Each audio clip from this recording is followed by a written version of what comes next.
Et l'innovation, pour moi, c'était penser différemment. Il n'y avait pas d'IA, il n'y avait pas tous ces sujets. C'est moi l'innovation. C'est pas mes clients, c'est moi qui innove. On a un client où on va trouver un connecteur qu'on va payer. On va donc remplacer de l'heure humain par du coût informatique. L'unité de valeur du temps n'est plus la bonne. Un prix à chaque service. Moi, je fais du marketing financier. Je la collecte, je la nettoie, je la range et je la mets un peu plus belle. Et surtout, j'essaye de vous la rendre avec votre langage. Je facture mes outils. Ils veulent un outil, vous payez. Plein de gens qui prennent des coachs pour se faire bousculer un petit peu, sortir de sa zone de confort. Personne nous challenge. Une fois qu'on a appris à faire du service, du consulting, on ne revient pas en arrière. Bonjour à toutes et à tous. Aujourd'hui, dans ce nouvel épisode du podcast Contatech, j'ai l'honneur et le plaisir d'accueillir Caroline, fondatrice du cabinet Expert Innov et qui a bousculé pas mal d'idées sur l'expertise comptable, sur l'organisation de son cabinet, les process. Et du coup, j'espère que vous allez pouvoir en tirer quelques idées à appliquer dans vos cabinets. Bonjour, bienvenue Caroline dans ce nouvel épisode de Contatech. Merci beaucoup pour ta venue aujourd'hui. Je te propose qu'on commence par parler un peu de toi, ton parcours. Comment t'es tombée dans ce beau monde de la compta? Je crois que t'es toulousaine. Oui, la plus belle ville pour grandir. Voilà. La ville du sport et du rugby. Et t'as fait ensuite derrière des études de compta ou comment Exactement. Au début, je voulais faire des études de maths. Okay. Mais la fac de maths, c'est trop théorique. Ça manquait de contact et de mise en application. Donc, je me suis réorientée en comptabilité avec l'aide de la famille. Je suis une famille de commerçants.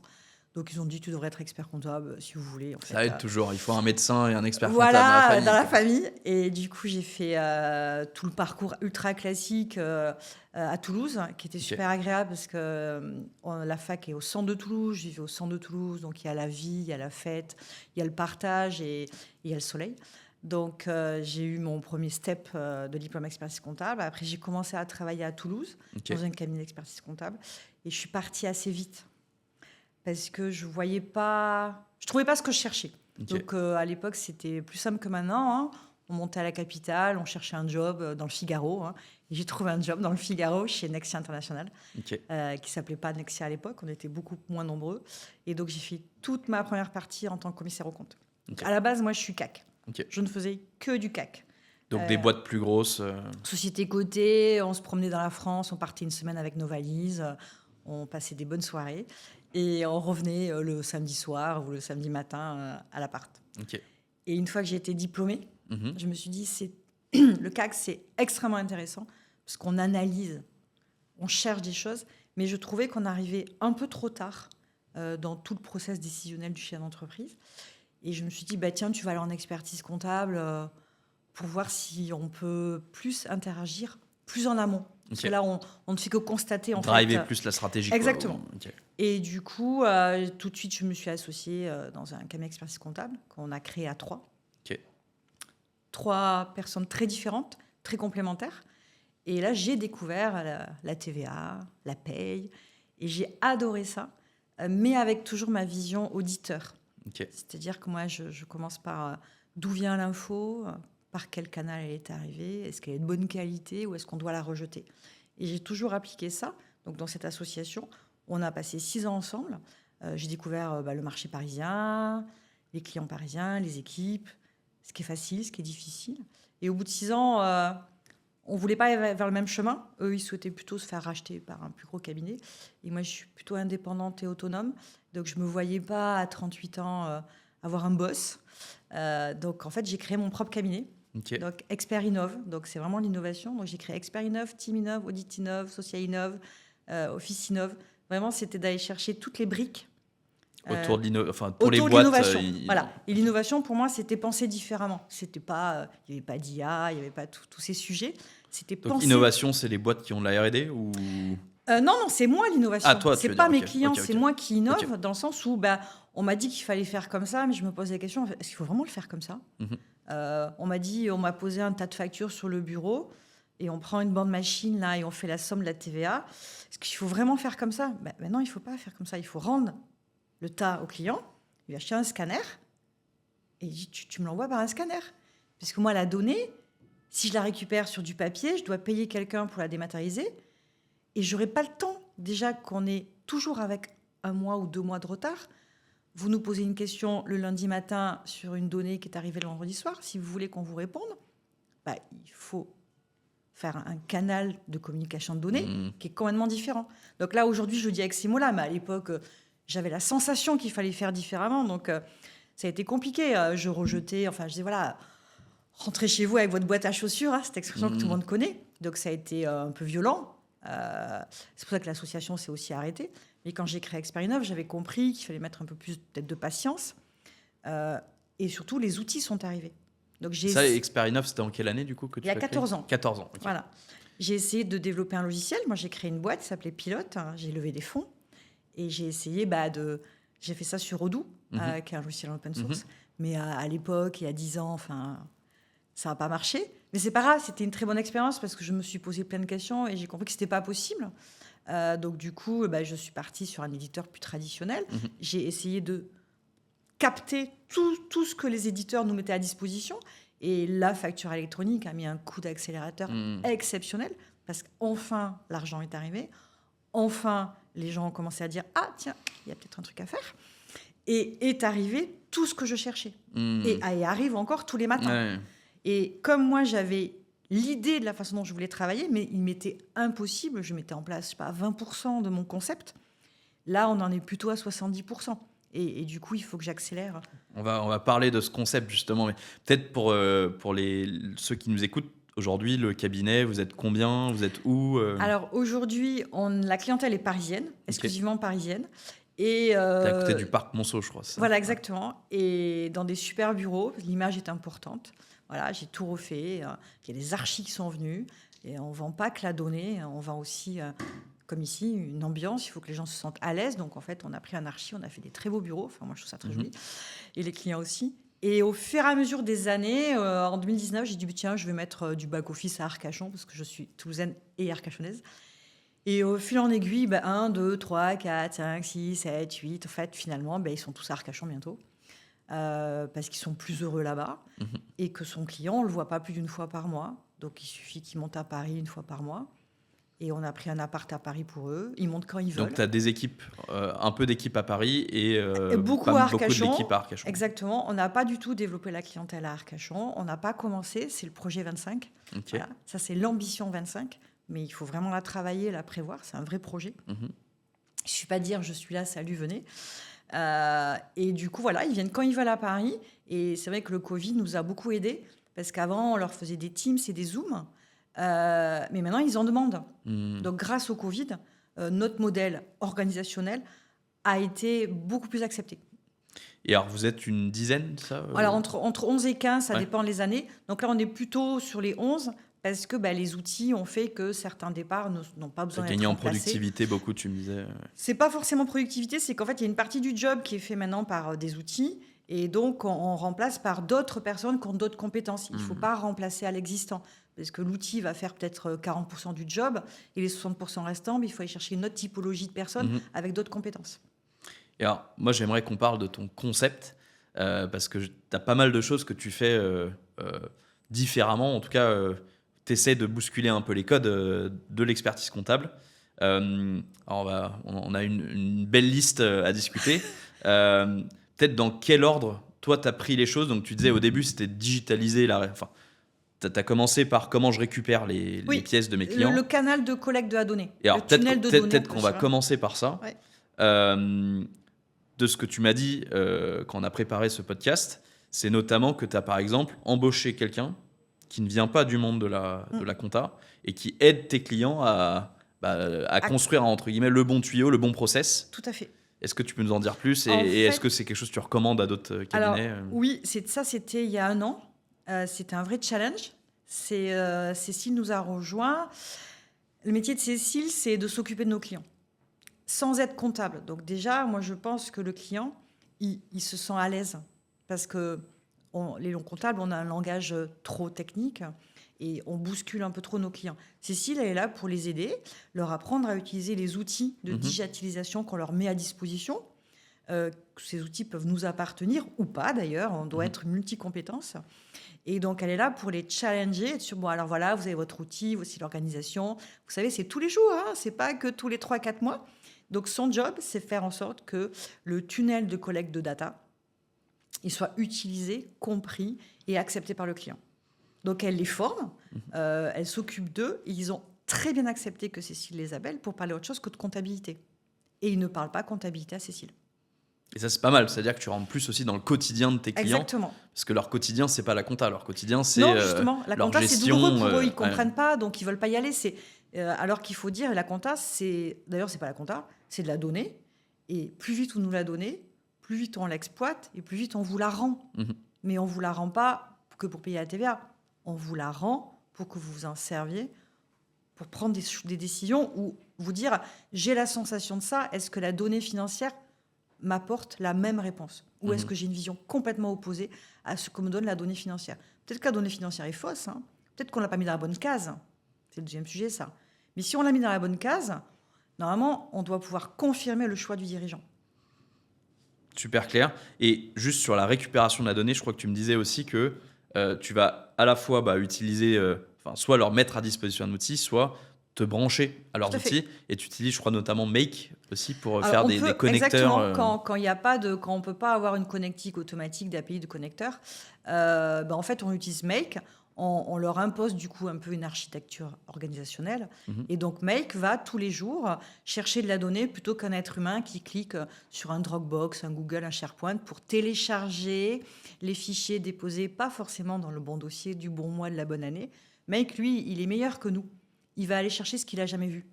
Donc, il va regarder toute la base et va nous le positionner dans nos outils de prod et charge aux outils de prod ou à l'humain de lire le mieux possible l'information et de la mettre le plus vite possible au bon endroit. Ok. Et alors, du coup, on disait qu'il faut aller récupérer la donnée. Oui. Il me semble également que derrière, tu as pas mal documenté, notamment, et processé la manière dont la donnée qui est récupérée, elle est traitée. Tu me disais que je crois que tu utilises Notion. Effectivement, en fait... Où tu as noté, ce client-là, les achats, ils arrivent par tel tuyau, les ventes par tel tuyau. Avant, on n'avait pas Notion, on était sur le pack office, en fait. Donc, on avait ce que nous, on appelait un guide de procédure. Ça fait 15 ans que mes clients ont un guide de procédure. Ils le voient tous les ans. On leur disait, chaque client, tu leur donnes un guide de procédure. Oui, tous les ans, ils ont ou quand ils veulent, ils ont leur guide de procédure. C'est-à-dire, vos factures d'achat, vous nous les envoyez par mail vers telle date. Vos factures de vente, vous utilisez tel outil. Et donc, on a un accès par tel email ou on a mis en place un connecteur. Parce qu'il faut quand même personnaliser. Même si on sait à peu près quelle est l'organisation la plus optimale, c'est pas parce qu'on sait qu'il faut la mettre en place. Le client, c'est sa boîte, il a ses propres contraintes, son business, ses besoins. À nous de nous adapter en disant, OK, vous voulez pas y aller tout de suite, on va y aller étape par étape. Mais par contre, on va régulièrement vous challenger en disant, vous savez, ça, c'est pas automatique. Mais donc, du coup, c'est plus cher. Donc, du coup, c'est moins rapide, donc c'est moins efficient. Et donc, effectivement, ce guide de procédure avant qu'on avait sur OneNote, maintenant, on l'a monté sur Notion. Okay. Et l'avantage de Notion, c'est que c'est en forme base de données. Donc, si je veux savoir quel est le client ou la collecte des flux achats passe en manuel, je clique sur un bouton et j'ai tous mes clients. Qui sont en manuel et où il faut aller... les Exactement. Travailler, où il faut que Cécile les appelle. Exactement, ou que quand il y a un nouvel outil qui arrive et qu'on a une nouvelle connectique, on va dans la base de données, on dit qui est concerné par cette nouvelle connectique. Parce que c'est tous les matins que ça arrive. Et ce n'est que le début. Et ça, pour la facture électronique, ça a une grosse valeur parce que nous, on parle avec plein de cabinets et quand on leur dit qui sont tes clients qui, je sais pas moi, utilisent telle caisse, les cabinets, ils sont aujourd'hui pas capables de répondre. Ils ne peuvent pas savoir, oui. Alors que nous, on a... Quand le client a son propre outil, ou le nôtre, et en fait, il y a toute la liste des outils qui sont sur la base Notion. La personne qui m'a accompagné m'a rentré tous les outils que j'utilise et au fur et à mesure, c'est le collab qui le rajoute. C'est assez vivant, en fait. Ça ne s'arrête jamais. Mais on ne va pas forcément rester sur Notion. On va essayer de passer sur une base un peu plus sécurisée. Parce que Notion, c'est clic droit. On a quand même beaucoup d'accès. Donc là, on travaille pour basculer une partie de Notion sur un autre outil, donc sur un CRM, qu'on est en train de faire développer. Custom, quoi. Oui, alors c'est du HubSpot qui a été personnalisé pour nous. Ok. Voilà, donc ça va être un gros changement 2025 aussi. Ok, trop bien. Peut-être autre question. Il me semble que un des autres avantages que tu as d'avoir super bien documenté et de façon structurée, type base de données, les process de tes clients, etc. Je pense que tu es un des rares cabinets, moi j'ai entendu ça. Tu m'as dit, chez moi, un dossier n'est pas assigné à un ou une collab. Alors, c'est exactement ça. C'est assez récent. Ça vient du fait qu'on est déjà organisé. Enfin, on a un service social, on a une société qui fait de la paye. Et on est déjà organisé comme ça. C'est-à-dire quand j'ai créé Experinov, Socialinov, qui est la partie paye, il n'y avait pas de dossier attitré. C'est qu'en fait, il y a un besoin qui arrive et en fonction de la compétence de chacun et du niveau technique du besoin, un membre de l'équipe le gère. Mhm. Et quand chez nous, on fait des réunions tous les 6 mois pour s'auto-challenger. Et la dernière fois, je leur ai dit en juillet, mais pourquoi on passe pas en pool? Enfin, dans le cas de la discussion, je dis, mais pourquoi on fait pas comme l'équipe du Socialinov? Pourquoi est-ce qu'on a des dossiers attitrés, en fait? Pourquoi on a des plannings? Pourquoi? Je dis, mais pourquoi? Et ils ont dit, ouais, pourquoi? Et je dis, bon, on change. Ils ont dit, ouais. Et donc, on a basculé en septembre. Et donc, on a créé une boîte mail unique, un téléphone unique. Et donc, les clients, ils appellent comme SVP, service après-vente, bonjour, j'ai un problème, qui peut m'aider? Et ça s'est fait, mais alors d'un naturel. Alors, il y a un petit bémol à ça, c'est que dans mon organisation, la fiscalité est gérée par des personnes qui ont plus d'expérience. C'est-à-dire que la personne qui met à jour la data, qui fait intégration, traitement, analyse, ne fait pas la déclaration de TVA. Pour 2 raisons. Un, je pense qu'on ne peut pas tout savoir faire. On ne peut pas savoir utiliser Make, Notion, parler un peu geek, et en plus faire la TVA intracommunautaire. Il faut arrêter. On ne peut pas tout demander à une personne. Et donc, chez moi, c'est plutôt les experts comptables qui préparent la déclaration de TVA. Pourquoi? Parce que je pense que grâce à ça, ils rentrent dans le dossier. Après, on a une clientèle un peu atypique. Et la déclaration de TVA, ce n'est pas 3 000 €. Donc, ils rentrent dedans, ils voient le compte-rendu de l'équipe d'intégration, l'équipe DD qu'on appelait chez nous. Ils ont choisi leur nom. Et ils ont un compte-rendu. Ils voient C'est quoi DD? Alors, c'est les divas de la data. Okay, voilà. C'est elles qui ont choisi. Alors maintenant, il y a des garçons, donc on dit DD, on dit plus diva. C'est elles qui ont choisi. Okay. Et donc, elles font un compte-rendu sur Notion avec des pourcentages d'avancement, des codes couleurs. Donc, quand on arrive et qu'on voit du 100%, on est rassuré. Ça veut dire que le compte d'attente est à 0, qu'il n'y a pas de sujet significatif. Quand on est à 80%, on clique dessus et on voit la nature du problème. Okay. Quand est-ce qu'il y a eu un échange et à l'expert comptable d'apprécier si ce problème a un impact ou pas. Ça, c'est dans Notion, là, oui. Le 80%. Okay. Si l'expert comptable doit faire une action pour calculer sa TVA ou préparer le reporting, parce qu'il n'y a pas que la TVA, il y a beaucoup de reporting. Et donc, mais c'est lui qui doit rentrer dedans, parce qu'il faut qu'on fasse autre chose que de la fiscalité. Et donc, si on voit qu'il y a un problème de chiffre d'affaires, on va prendre notre téléphone, ou on va faire un mail, ou on va programmer un rendez-vous. Donc ça, on n'y est pas forcément tout le temps, parce qu'on est aussi débordé par le quotidien, parce que ça ne fonctionne pas encore parfaitement. Mais c'est un peu l'état d'esprit. Et je pense qu'il faut dissocier la compta la collecte de la donnée. Moi, je ne parle pas de comptabilité, de la collecte du traitement, de l'intégration de la data, de la partie fiscalité reporting. Et effectivement, on a pu mettre en pool parce qu'ils ne font pas la déclaration de TVA. Ils veulent bien la préparer, mais ils ne veulent surtout pas rentrer dedans. Charge au responsable de mission ou à l'expert comptable d'y apporter sa touche de superviseur, des managers. Ça marche. Okay.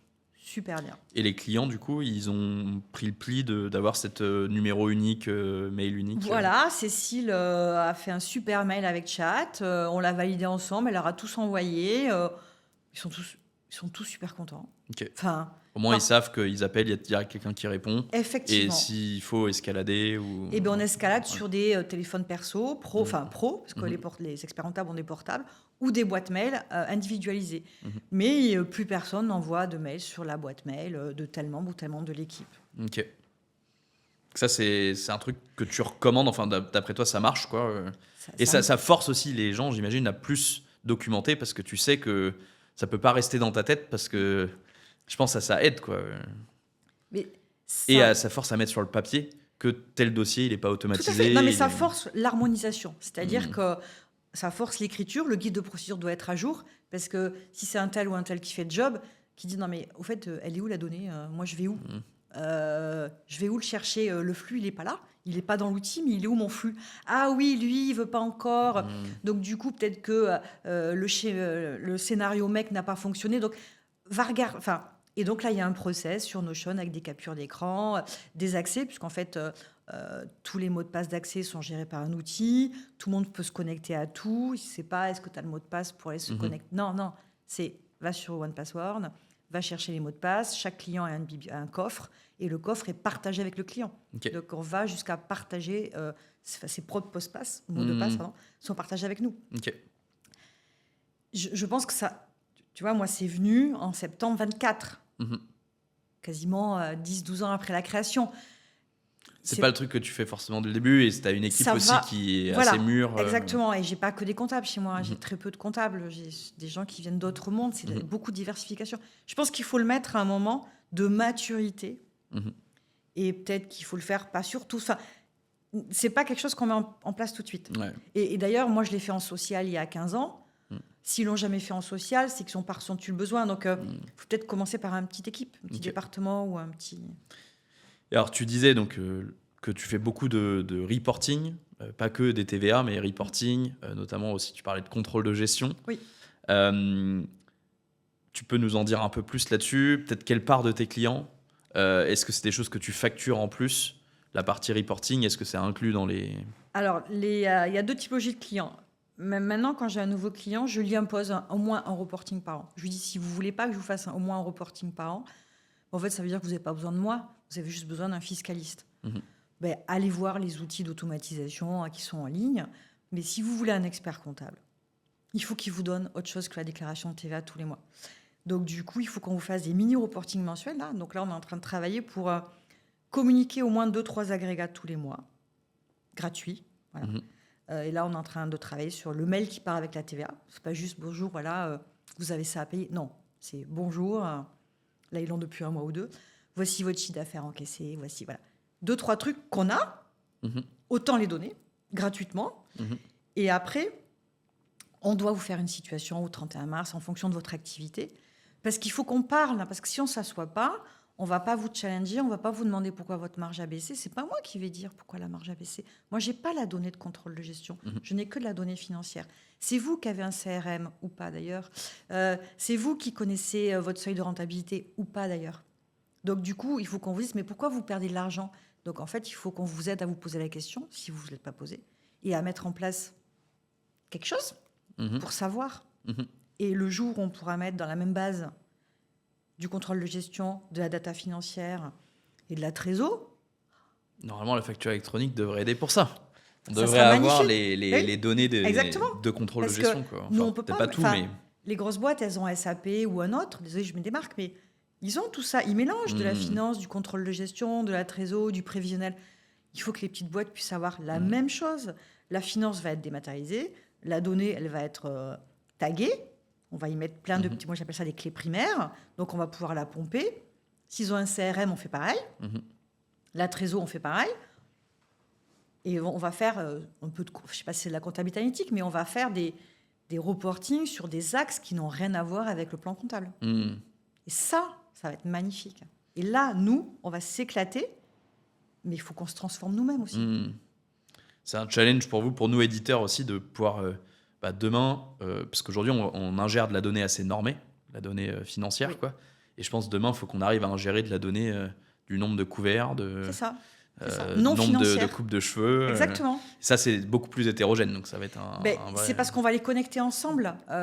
Tu parles des coupes de cheveux, le jour Il ne faut pas juste se connecter, parce qu'aujourd'hui, moi, si tu me connectes à une caisse de coiffeur, je sais récupérer le vente par jour et la TVA. Je ne sais pas stocker chez moi le nombre de coupes. Voilà, le problème, c'est qu'on peut prendre Planity, que tout le monde veut un connecteur Planity. Oui, mais on ne veut pas que le chiffre d'affaires...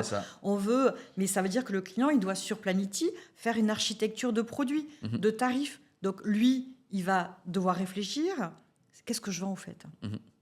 Et lui, quand il aura réfléchi ce qu'il vend, on pourra croiser cette donnée que j'appelle contrôle de gestion, c'est peut-être pas le bon terme, mais avec la donnée financière. Et là, il va sortir un point mort, avec des termes plus simples, mais il va sortir une analyse qui va permettre de confronter sa propre sensation, puisque on parle de plein de petites boîtes en fait qui ont besoin de ça. C'est pas que les gros qui ont droit à ça.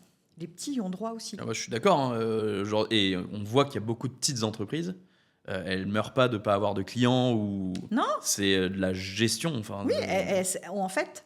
On ne les a pas encore bousculés à leur dire « mais vous devez savoir pourquoi vous gagnez de l'argent ». Mais d'ailleurs, choisir mieux ses clients, facturer au bon prix. Mais je pense qu'il faut dire la même chose aux experts comptables. Parce que les experts comptables, ils n'ont pas d'experts comptables. Ce qui est une erreur, je pense. On devrait avoir un expert comptable qui nous challenge. Mais pourquoi ton EBITDA, il a baissé? Tu as un reporting?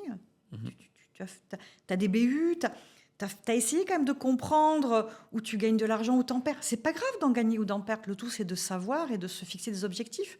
Et je pense qu'on va devenir plus, d'abord, des chefs d'entreprise. Je suis convaincu aussi.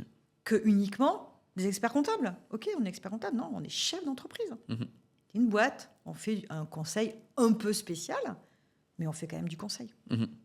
Ouais, moi, je suis convaincu que les cabinets vont devenir de plus en plus des boîtes de services. Mais comme tu disais, tu es en train de mettre en place un CRM, etc. Oui. Une boîte de service, il faut qu'elle connaisse ses clients. Connaître ses clients, souvent, ça passe par un CRM. Et oui, de l'onboarding, poser des questions. Des en fait, process. C'est quoi ton besoin en fait là, on est en train de travailler sur l'onboarding client et on a fait une séance de travail. Et j'ai regardé plein de sites de tous les éditeurs et de tous les concurrents. Enfin, oui, c'est un concurrent, il faut arrêter. J'ai dit, mais pourquoi personne ne pose la question, en fait, qu'est-ce qu'ils veulent Et il y en a quelques-uns. Et je trouve ça super intéressant. Déjà, le tunnel, où vous utilisez tout ce terme, mais en fait, vous voulez quoi? Parce que peut-être que je ne peux pas y répondre. Et je pense qu'on ne peut pas répondre à tout. Moi, je pense qu'on ne peut pas être généraliste. Moi, je ne suis pas une généraliste. Et je ne le serai jamais. Parce qu'il vaut mieux être bon dans une partie. Le tout, c'est pas faire du chiffre d'affaires. C'est gagner de l'argent. Enfin, pas pour gagner, mais est-ce que votre business est rentable? S'il l'est pas, changez de business, en fait. On va pas se faire auto-flagellation à dire « j'ai 300 clients, super, mais tu gagnes de l'argent ». Non, passe à 100. Et alors, parlons de gagner de l'argent. C'est un des trucs, justement, où tu m'expliquais que tu fais très attention à ce que quand tes clients, tu leur rends un service, quand tu amènes de la valeur, tu factures bien. Oui. Est-ce que tu peux nous en dire un peu plus là-dessus? Et ce que tu vois dans la profession et ce que tu donnerais comme conseil, quoi? En fait, ça va en même temps l'arrêt de saisie des temps. C'est qu'en fait, on m'a appris quand j'étais jeune à regarder les Boni Mali. Donc, je passais mes nuits et mes week-ends à voir que j'avais perdu ou gagné de l'argent, mais je ne savais pas pourquoi. Parce que le temps n'est pas la bonne unité de valeur maintenant qu'on a des outils. Avant, tous les clients étaient harmonisés.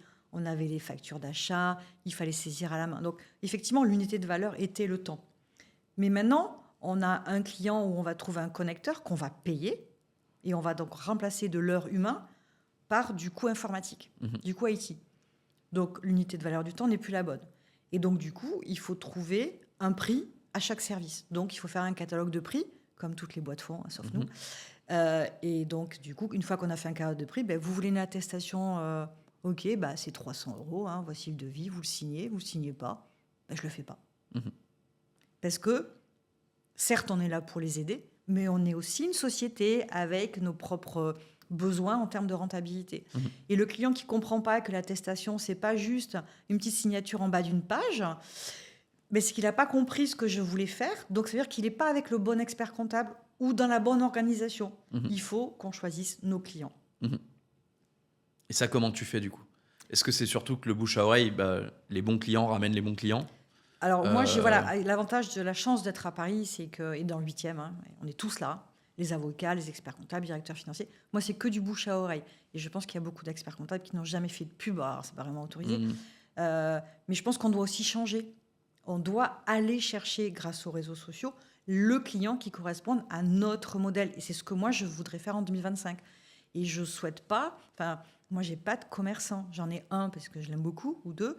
Mais je n'ai pas de commerçant. C'est pas mon métier. Je sais pas faire. Alors, je pourrais, mais il faudrait que je monte une équipe et que je trouve un outil. Plusieurs. Un outil, une typologie de client. C'est pas à nous d'imposer notre outil au client. C'est à nous de trouver un outil qui correspond à un besoin et que le client rentre dans ce besoin. Et sur la facturation, du coup, tu fais comment? Parce que donc, tu disais que tu n'as pas... Alors, je crois que tu dis... On n'a plus de vacations. Tu n'as plus de saisie des temps, etc. Non. Et donc, comment tu fais pour enregistrer qu'un tel a pris telle mission ou je ne sais quoi? Du coup, on a un premier CRM, là. Ouais. Donc, on a tout modèle, on a fait des forfaits. On a, je ne sais pas quel terme il faut utiliser, je ne le connais pas tous par cœur. On a fait un catalogue de services. Et donc, quand un client veut quelque chose, on va chercher le catalogue, on envoie un devis, il signe en signature numérique. Quand le job est fait, on appuie sur un bouton, ça envoie la facture. C'est une facture, une presta, ou tu fais des factures plus l'abonnement mensuel, tout est passé au forfait. J'ai arrêté la vacation, ça me prenait trop de temps, c'était faux, je me souvenais pas pourquoi j'ai mis 3 heures. Il faut qu'on soit capable, nous, chefs d'entreprise, de mettre un prix sur un service et qui est décorrélé du coût et du temps. Quand on trouve un nouveau outil, il nous coûte très cher. Parce qu'on ne sait pas s'en servir, on met beaucoup de formation. Mais ce n'est pas parce qu'il nous coûte cher qu'on doit le facturer cher. Quelle est la valeur ajoutée de ce service par rapport à mon client ? Si on n'est pas capable de mettre un prix, on n'est pas des chefs d'entreprise. Et on le connaît, le prix. On connaît le prix d'un service. On fait un catalogue. Et cette partie catalogue, du coup, c'est tous les collaborateurs, collaboratrices du cabinet qui savent aller proposer ça aux clients, ou c'est uniquement les experts comptables? C'est plutôt les experts comptables. Après, c'est le début, ça passe un peu encore par mois. Il faut qu'ils rentrent, qu'ils choisissent, parce que le catalogue, il y a une petite... on ne va pas vendre une situation dans une boîte de 20 personnes au même prix qu'une autre boîte. Donc, à moi d'améliorer un petit peu ce catalogue et d'y mettre une variable, donc de trouver des agrégats de variabilité. Je rêve d'avoir un outil qui m'aide à fixer un prix d'un client, par exemple. C'est vrai que ça n'existe pas aujourd'hui. Et ça, je crois que c'est 26-27 que je vais le faire. Mais je voudrais monter un modèle où je prends la donnée de mon client, et bim, je la mets, il va comparer à tous mes autres clients, il va dire « Caroline, celui-là, tu avais fait tel prix, 10 000. » Mais lui, il est pareil. Même structuration de collecte, même structuration de flux. Et du coup, j'ai mon prix. Il faudrait qu'on invente des outils qui nous permettent de calculer un budget par rapport aux besoins quotidiens. Et ça, on va y arriver. Mais la donnée va arriver. Une fois que la donnée sera dans plein d'outils, il faudra qu'on ait un super outil, parce que je pense qu'on doit avoir plusieurs outils pour plusieurs clients. Ouais, ce que tu m'avais dit, que tu as différents clients qui vont avoir différents besoins. Oui, c'est pas à moi d'imposer un logiciel, un tel. C'est lequel correspond le mieux à votre besoin. Je ne le connais pas, mais c'est pas grave, je vais apprendre. Maintenant, les outils sont simples. C'est pas comme avant où il fallait prendre 6 mois pour connaître un outil. Maintenant, je pense qu'en 15 jours, 3 semaines... Tu as des formations en ligne. Il y a YouTube, allez sur YouTube. Regardez sur YouTube. Il y a plein de trucs. Ok. On avait parlé un peu... Toi, tu veux... Aujourd'hui, donc vous êtes à peu près 11. Oui. C'est quoi tes objectifs pour ton cabinet ? Est-ce que c'est de grossir à fond ?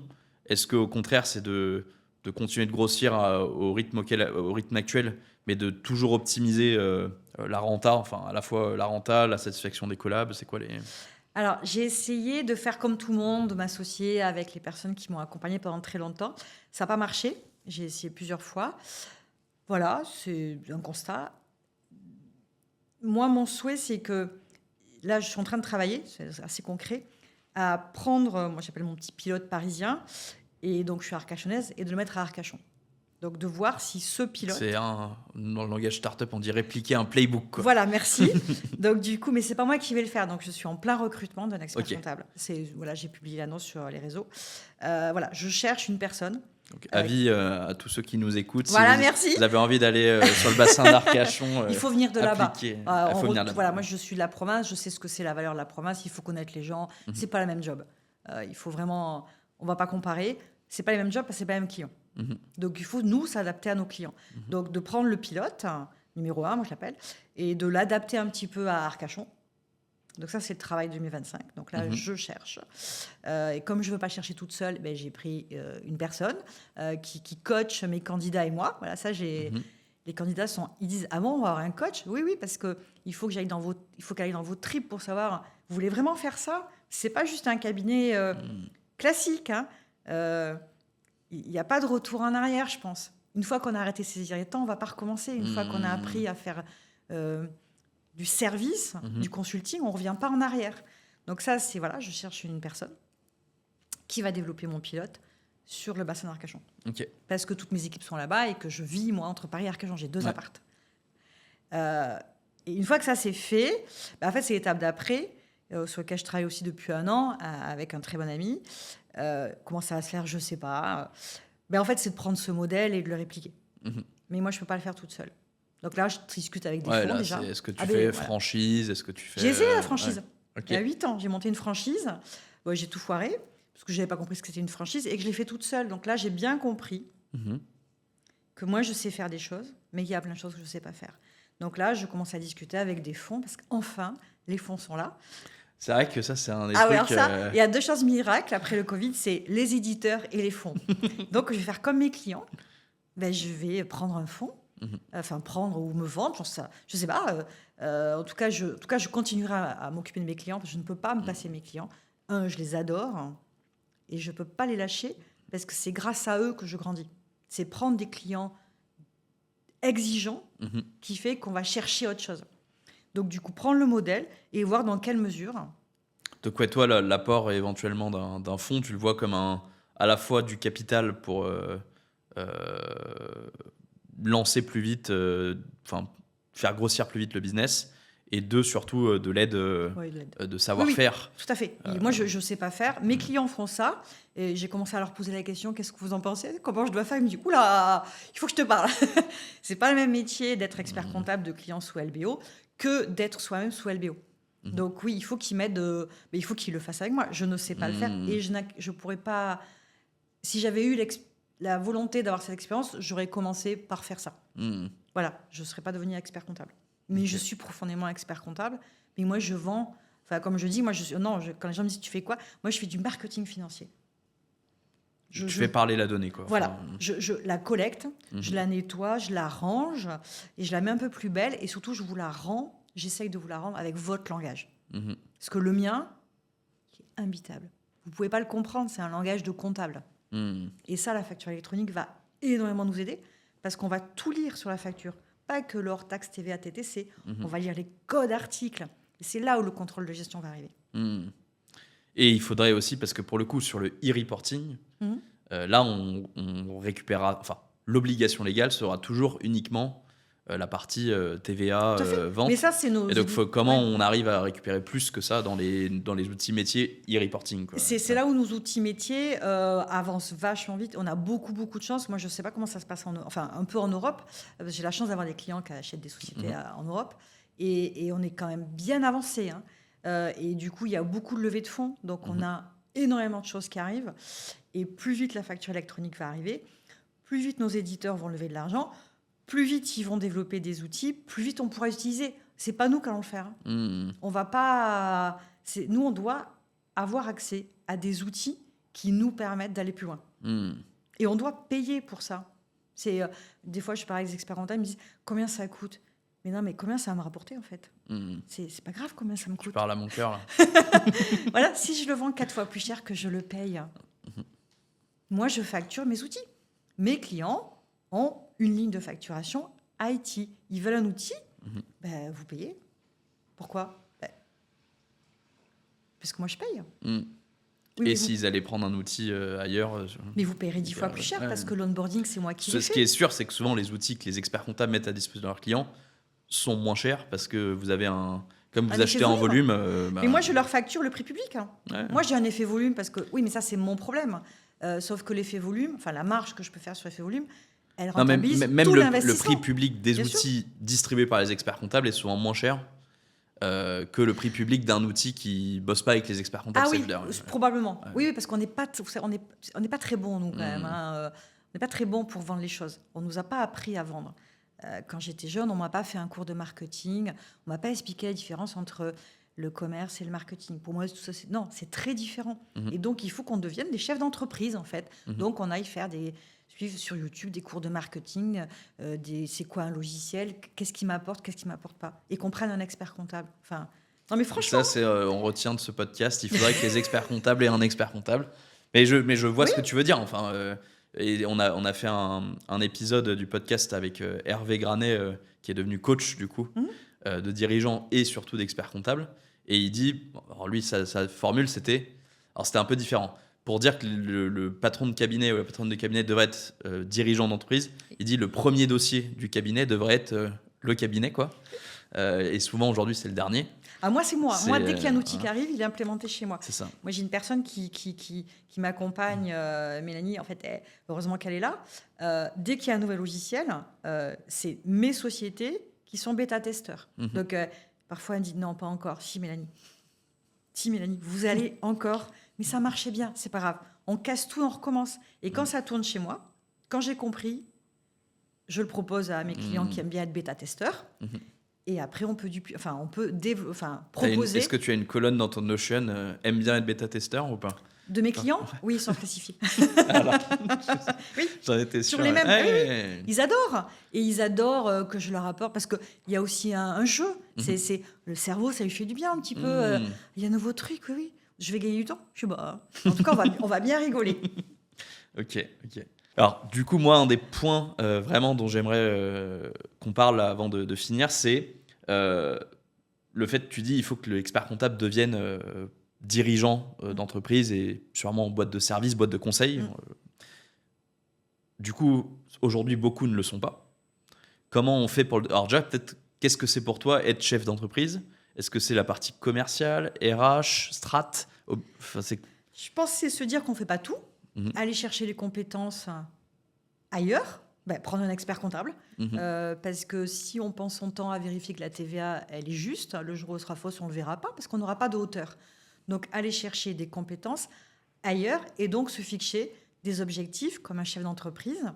Peut-être se faire accompagner. Maintenant, il y a plein de gens qui prennent des coachs pour se faire bousculer un petit peu, sortir de sa zone de confort et qu'en fait, nous, personne ne nous challenge. Parce qu'on n'a pas d'expert comptable, il ne nous dit pas « mais c'est nul, ce que vous faites là, je ne comprends rien, expliquez-moi ». Donc déjà, on n'a pas d'expert comptable. On n'a pas d'avocat, parce qu'on croit qu'on sait tout faire. On fait nous-mêmes notre assemblée, même si elle n'est pas bien faite. Alors ok, elle est juste, mais personne ne nous a posé la petite question. Mais pourquoi vous ne faites pas ça? C'est ça le métier de conseil, d'expert comptable. Mais pourquoi tu n'as pas fait ça? Pourquoi tu n'as pas ouvert un établissement? Pourquoi tu n'as pas fait de la formation? Personne ne nous challenge. Donc il faut qu'on nous challenge. Donc, on doit prendre des coachs et on doit se fixer des objectifs. Court terme, moyen terme, long terme. Si on n'a pas d'objectif, on ne peut pas savoir où on va, c'est sûr qu'on ne va pas y aller. Mais pas des réunions tous les matins, mais au moins une fois par mois, se poser, dire « Ok, qu'est-ce que je fais le mois prochain ?» Et en termes d'objectifs, parce que notamment avec Hervé, là, qui est devenu coach, lui, donc, il était dirigeant d'un cabinet qui s'appelle Accence à Lyon. Et tout comme aussi notre premier invité, Philippe, le dirigeant du patron du cabinet Cogedis, eux, ils marchent sur une stratégie avec un plan quinquennal qui se fixe, ils disent dans les 5 ans à venir, voilà nos objectifs, et après ils le déclinent. Est-ce que c'est un truc que tu recommanderais? C'est peut-être pour des cabinets plus gros? Non. Moi, je vois, j'ai sur Notion, du coup, j'ai mes développements à 5 ans. Donc, quand j'ai une idée... Pareil, c'est à peu près ça l'horizon. Voilà, quand j'ai une idée, je dis 1 an, 2 ans, 3 ans, 5 ans. Et du coup, j'ai une 40aine de lignes. Avant de venir ici, je les ai regardées. Il y a des codes couleurs. Et je regarde, je dis, ah oui, c'est vrai que tu avais dit que ça, c'était super intéressant. Il faudrait quand même que tu travailles sur le sujet. Donc, je vais sur YouTube, j'achète un bouquin, je discute avec des gens qui font autre chose que mon métier. Et tu dis, j'ai une 40aine de lignes. Est-ce que tu as des objectifs un peu plus macro avec des, je sais pas moi, dire je veux avoir tant de clients ou plutôt je veux être dans tant une stratégie... Peut-être c'est l'implantation géographique ou autre. C'est plutôt un patchwork de... Oui, c'est plutôt où est-ce que je veux aller? Est-ce que je veux racheter un cabinet? Donc, j'ai fait non. Il y a la ligne, il y a marqué non. Parce que je n'ai pas envie. Je pense que je ne saurais pas faire. Je pense que je n'aurais pas la patience. Et est-ce que je veux me faire racheter? Non. Parce que je ne veux pas de patron et que je crois en mon modèle. Et je ne veux pas qu'on... Je ne suis pas capable d'avoir quelqu'un qui me dit « Caroline, tu as tort ». Je lui dis « Ok, mais dis-moi pourquoi. Démontre-le-moi, parce que là, jusque-là, mon EBITDA, il va super bien. » Il est plutôt comme ça. Donc, démontre-moi où je me suis trompée. Avec plaisir. Donc, non, je n'ai pas ça, parce que ce n'est pas mon éducation et on ne m'a pas appris à le faire. Mais peut-être que là, je vais apprendre. Voilà, je dois apprendre plein de choses. Et donc, tu fais ta stratégie. Oui. Et alors, est-ce que tu penses que tous les experts comptables peuvent devenir chefs d'entreprise? Bien sûr. Ouais. Ça s'apprend. Tout s'apprend. Même la fiscalité s'apprend. On ne peut pas changer sa nature. Mais je suis une fille de commerçant, donc j'étais à la caisse à 10 ans, donc forcément, parler. Mais j'ai appris à écouter aussi. Il ne faut pas parler tout le temps. Ça s'apprend, il faut lire, mais il faut décider de le faire. Si on n'a pas envie de changer quelque chose, on ne le changera jamais. Ou peut-être un jour par accident. Mais il faut arrêter les accidents. Le Covid est un accident, il nous a beaucoup apporté, moi je considère. Mais il ne faut pas attendre un autre accident pour se remettre en cause. Le Covid a amené la dématérialisation. Merci Covid. Ça Enfin, il y a d'autres choses dramatiques, hein, mais n'attendons pas le suivant. La facture électronique est une opportunité, mais posez-vous, prenez-la, discutez, allez demander à n'importe qui, parlez entre vous. Il y a plein de bonnes idées personnelles, chacun a son chemin, mais posez-vous la question, prenez du temps pour vous. Et du coup, être conscient, j'imagine, un peu aussi de ses faiblesses, et dire, ça, je sais pas faire. Mais prends quelqu'un pour le faire. Je vais embaucher quelqu'un qui sait faire ça, quoi. Ou des freelances. Il n'y a pas besoin de recruter. On a toujours pris des informaticiens. Pourquoi on ne prend pas un freelance en marketing? Pourquoi on ne prend pas quelqu'un pour challenger notre vision? Comme un coach, hein, c'est super intéressant. Pourquoi nous, on ne le ferait pas? Écoute, merci beaucoup. Avec plaisir, merci à toi. Peut-être dernière question pour toi. Quelqu'un qui, quel conseil tu donnerais à quelqu'un qui est en train d'étudier, là, qui est en, je sais pas, mode DCG, DSCG, qui a la vie devant lui ou devant elle, c'est comment, qu'est-ce que tu feras à sa place? Comment t'attaquerais le métier? Va faire un petit tour en Europe. Va te promener. En Europe, je pense. Hein. Va voir un petit peu ce qu'on fait dans d'autres pays. Et surtout, reviens avec la capacité d'apprendre tout le temps, mais pas que de la fiscalité. Et de savoir ce qui est possible. Si c'est possible, reviens et tout sera possible ici. Tout sera ouvert. Il ne faut jamais se mettre de barrière. Quand on dit non, ça, c'est pas possible. Si, c'est possible aujourd'hui. L'outil, il est là. L'IA, c'est pas encore pour maintenant, ça arrive tranquillou. Mais tout est possible. Il ne faut jamais se mettre une porte fermée. Il faut juste trouver la bonne porte à ouvrir. Et pour ça, il faut discuter, s'ouvrir à autre chose que sa clientèle et se mettre un petit peu en danger. Ok. Trop bien.